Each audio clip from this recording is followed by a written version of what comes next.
Mayor Mendenhall, thank you so much for joining us. The first question I want to ask you is, can you kind of bring us up to date about what's been going on and what the city's response has been?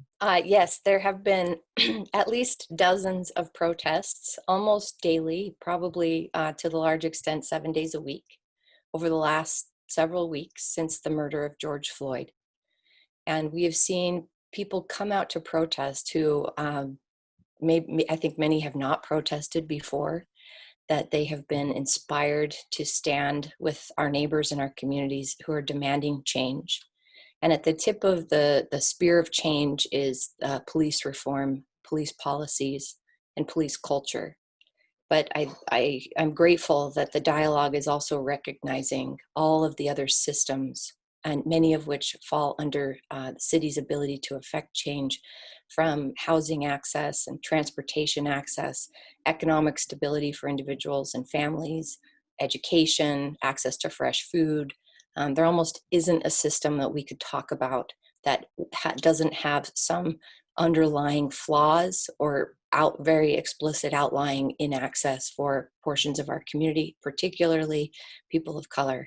When you hear protesters talk about defunding the police, it's sort of people don't quite understand what that looks like.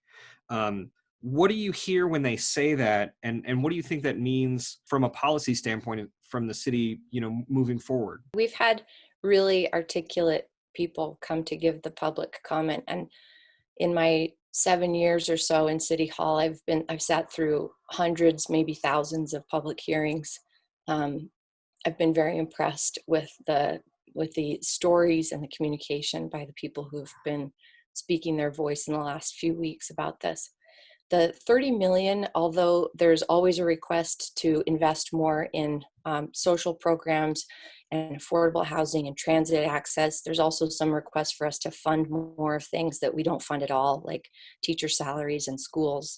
But I think, the intention is very clear. A lot of people, Salt Lake City residents as well, might think they hear racism and they think, a single person on the street screaming a racial epithet rather than an entire system. And they don't quite understand how a system can be racist or need to be addressed in such a way. What do you say to those residents who maybe are feeling a little scared about the idea that we might be, abolishing or defunding the police department or whatever, but in fact addressing something that needs to be addressed?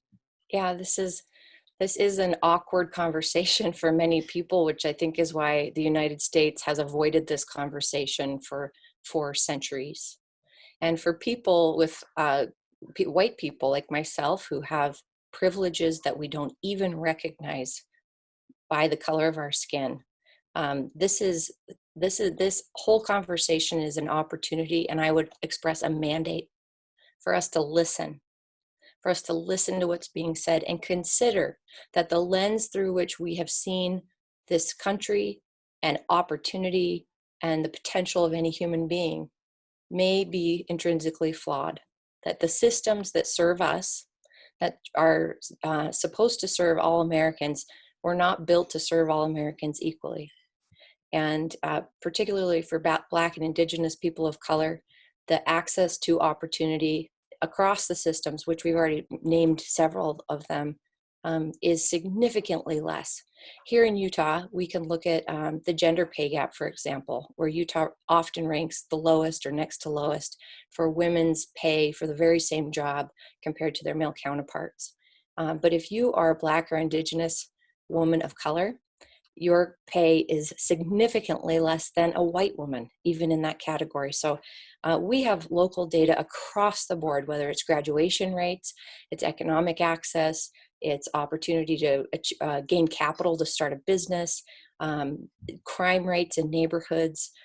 All of these things help us recognize that locally we have a system working in tandem with one another that ends up disenfranchising our neighbors. Now, does it mean that anyone is intentionally doing that from City Hall, or that for someone listening to this who says, I'm not a racist, I'm never, I have Black friends, I've never tried to oppress someone, I am not a part of this. I would ask you to reconsider that the systems that we participate in and that support us need us to be able to speak up and say, no longer will I tolerate, and no longer can we stand for this difference in access and opportunity across the board. Is there anything you'd like to say to the people of like the residents of Salt Lake City, just sort of generally about this situation and the protests and just the nature of the situation? Yeah, Salt Lake City's been through a lot in the last several months, with pandemics and earthquakes and some civil unrest and protests at this point going on. But Salt Lake City is a tough people. We are also an inventive and a curious and a creative people. And our front yard as a state has always been Washington Square. That's where protests and rallies happen. And we welcome that. We welcome people helping affect change and having their voices heard. I encourage Salt Lakers to not be afraid of what's ahead of us, to engage, and to let their voice be heard, no matter what their opinion is on this. It's going to take all of us coming together to make the change that affects everyone better. So I am proud of Salt Lakers. I think that um, we're not afraid of moving together and moving ahead and making the kind of change that I hope others like and people like me ran to do in the first place. The mandate that's ahead of us and that's being offered to us is exciting.